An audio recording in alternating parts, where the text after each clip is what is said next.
ኩናት ዩክሬን ዓበይቲ መጥቃዕቲ ሩስያ ኣብ ኪዮቪን ካልኦት ከተማታት ወቂዓ። ኣብ ልዕሊ ወሰንቲ ከተማታት ዩክሬን ብዝተፈጸመ መጥቃዕቲ ብውሕዱ 11 ሰባት ክሞቱ እንከለዉ ልዕሊ 100 ድማ ቆሲሎም። ኣብ ኪዮቭ ክልተ ህንጻታት ተሃሪሞም ነበርቲ ተዓጽዮም ክተርፉ ሰጊኦም። ፕሬዚዳንት ዩክሬን ቮሎዲሚር ዘለንስኪ ብዛዕባ መጥቃዕቲ ኣጠንቂቁ ነይሩ። ሩስያ ሰብ ኣልቦ ነፈርቲ ሚሳኤልታት ትማሊ ሶሉስ ኣጋ ምሸት ንርእሲ ከተማ ዩክሬን ኪዮቭ ካልኦት ከተማታት ወቂዓ። ኣብቲ ንድኒው ፕሮሰን ካርኪቭን እውን ዝሃረመ መጥቃዕቲ ብውሕዱ 11 ሰባት ክሞቱ እንከለዉ ልዕሊ 100 ድማ ቆሲሎም ክብሉ ሰለምዚ ገሊጾም።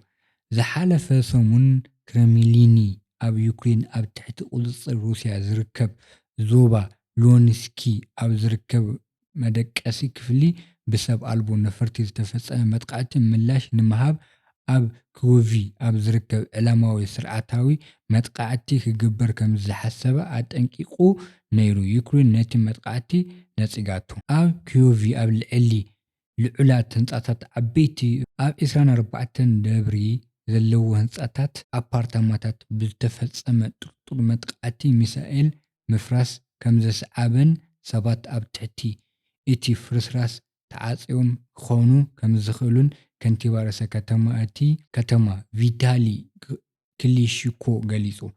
ሓይሊ ኣየር ዩክሬን ከም ዝሓበሮ ሩስያ ኣብ ሓደ ለይቲ 656 ሰብ ኣልቦ ነፈርቲ 73 ሚሳኤላትን ከም ዝወንጨፈቶ ብቐንዱ ድማ ንኪዮቭ ኢላማ ከም ዝገበረት ሓቢራ። ሚኒስትር ምክልኻል ሩስያ ድሕሪ ሰሉስ ኣብ ዝሃቦ መግለጺ ልዑል ትክክለኛ ናይ ነዊሕ ርሕቀት ኣጽዋር ተጠቒሙ ኣብ ልዕሊ ትካላትን ኢንዱስትሪን ምክልኻል ዩክሬን ሰፊሕ መጥቃዕቲ ከም ዘካየደ ገሊጹ። ኣባላት ሕብረት ኣውሮጳ ነተን ፖላንድ ድሕሪቲ ሩስያ ኣብ ልዕሊ ዩክሬን ዘካየደቶ መጥቃዕቲ ብስሉስ ዞባታት ሩስያ እውን ኣብ ትሕቲ መጥቃዕቲ ኣትየን እየን። ኣብ ደቡባዊ ዞባ ሩስያ ክራስኖዳር ዝርከብ መጻረዪ ነዳዲ ኢሊስኪ ድሕሪ መጥቃዕቲ ሰብ ኣልቦ ነፈርቲ ባርዕ ከም ዝተቃጸለ ሰብ መጺ እቲ ከባቢ ትማሊ ሶሉስ ኣብ ቴሌግራም ሓቢሩ። ሩስያ ብድምር 148 ሰብ ኣልቦ ነፈርቲ ዩክሬን ኣብ ሓደ ለይቲ ከም ዝወደቐት ማእከላት ዜና ሩስያ ንሚኒስትር ምክልኻል ብምጥቃስ ገሊፀን። ሊባኖስ ኣብ መንጎ እስራኤልን ሂዝቦላህ ብኸፊል ተኹሲ ደው ምባል እኳ እንተገሊጻ መጥቃዕቲ ግን ይቕጽል ኣሎ። ኣባላት ባይቶ ሂዝቦላህ ሓሳን ፊድላላህ እቲ ምላሽ ኣብ መላእ ሊባኖስ ሙሉእ ብምሉእ ተኹሲ ደው ምባል ከም ቅድመ ኩናት ምስሓብ ሰራዊት እስራኤል ክድገፍ ምዃኑ ገሊጹ። ሊባኖስ ኣብ መንጎ እስራኤልን ሂዝቦላህ ብኸፊል ተኹሲ ደው ምባል እኳ እንተገሊጻ መጥቃዕቲ ግን ይቕጽል ኣሎ። ሊባኖስ ኣብ ልዕሊ ቤይሩትን ከባቢያን ዝፍጸም መጥቃዕቲ ደው ክብል ምዃኑ ገሊጹ። ኣብ ደቡባዊ ሊባኖስ ውግእ ይቕጽል ኣሎ። ኢራን ምስ ኣሜሪካ ዝገበረቶ ዝርርብ ከተቋርጽ ምዃና ኣፍራሪሓ። ቤይሩት ኢየሩሳሌም ብመሰረት እቲ ኣብ ዋሽንግተን ዝርከብ ኤምባሲ ሊባኖስ እቲ ስምምዕ ነቲ ኣብቲ ሃገር ዘሎ ግጭት ዘብቅዕ ኣይኮነን። እስራኤል ግን ኣብ ልዕሊ ቤይሩትን ብሂዝቦላህ ዝቆጻጸር ከባቢን ካብ እትፈጽሞ መጥቃዕቲ እቲ ቁጠባ እንከላ እቲ ምስ ኢራን ዝጠበቕ ጉጅለ ድማ ኣብ ልዕሊ እስራኤል ዝፍጸም መጥቃዕቲ ደው ክብል ምዃኑ። እስራኤል ኣብ ወርሒ መጋቢት ዝወርወር ደቡብ ሊባኖስ ተጸበኦታት ትማሊ ምሽት ቀጺሉ። ትማሊ ሰሉስ ኣጋ ምሸት ሰራዊት እስራኤል ኣብ ሊባኖስ ናብ ሰላማዊ እስራኤል ዝገበሩ ክልተ ፕሮጀክትታት ከምዘዓገቶም ዝኾነ መጎዳእቲ ከም ዝተረኸበን ገሊጻ። ንመጀመርታ ግዜ ነቲ ስምምዕ ዘፍለጠ ፕሬዚዳንት ኣሜሪካ ዶናልድ ትራምፕ ሂዝቦላህ ብመንገዲ መንገኛታት ኣቢሉ ንእስራኤል ቃል ከም ዝኣተወ ገሊጹ። ዝኾነ ፕሬዚዳንት ኣሜሪካ ምስ ሂዝቦላ ተዘራሪቡ ኣይፈልጥን። ምስ መንጎኛታት ይኹን ብዘይ መንጎኛታት ኣሜሪካ ነቲ ጉጅለ ከም ዝግብረ ሽበራዊ ትካል ሸይማቶ ኣላ።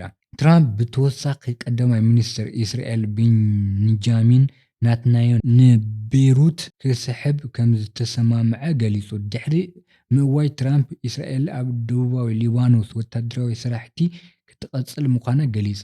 ኣባላት ባይቶ ሂዝቦላህ ሓሳን ፌደራልህን እቲ ምላሽ ኣብ መላእ ሊባኖስ ምሉእ ብምሉእ ተኹሲ ደው ምባል ከም ቅድመ ኩነት ምስሓብ ሰራዊት እስራኤል ክድግፍ ምዃኑ ገሊጹ። እቲ ጉጅለ ኣብ ልዕሊ መሬት እስራኤል ዘካይዶ ዘሎ መጥቃዕቲ ደው ከብል ድዩ ኣይኣገቶን ኣይገለጸን። ሩስያ ኣብ ሓደ ለይቲ ኣብ ዩክሬን ዘካየደቶ መጥቃዕቲ ንሸበራዊ ተግባራት ኪየቭ ምላሽ ከም ዝኾና ገሊጻ።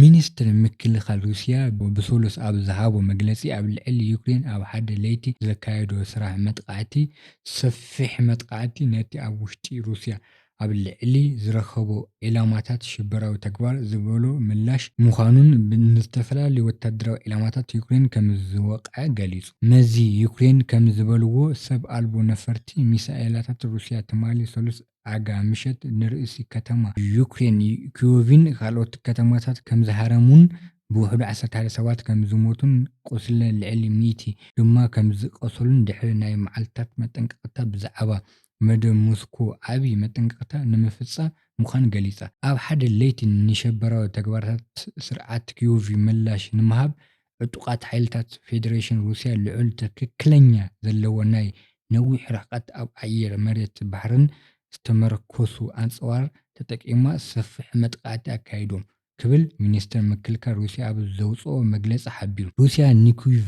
ዛፖሪዥያን ካረቪክን ሓዊሱ ንሸውዓተ ዞባታት ዩክሬን ንምጥቃዕ ሚሳኤላታትን ሰብ ነፈርቲ ኣልቦታትን ከም ዝጥቀሙትን ንዕጡቓት ሓይልታት ዩክሬን ዝጥቀሙ ቦታታት ከም መሳልጥያት ነዳዲ መጓዓዝያን ከምኡ'ውን ወተሃደራዊ ማዕረፊ ነፈርቲ ብዓወት ኢላማ ከም ዝገበረት ገሊጻ።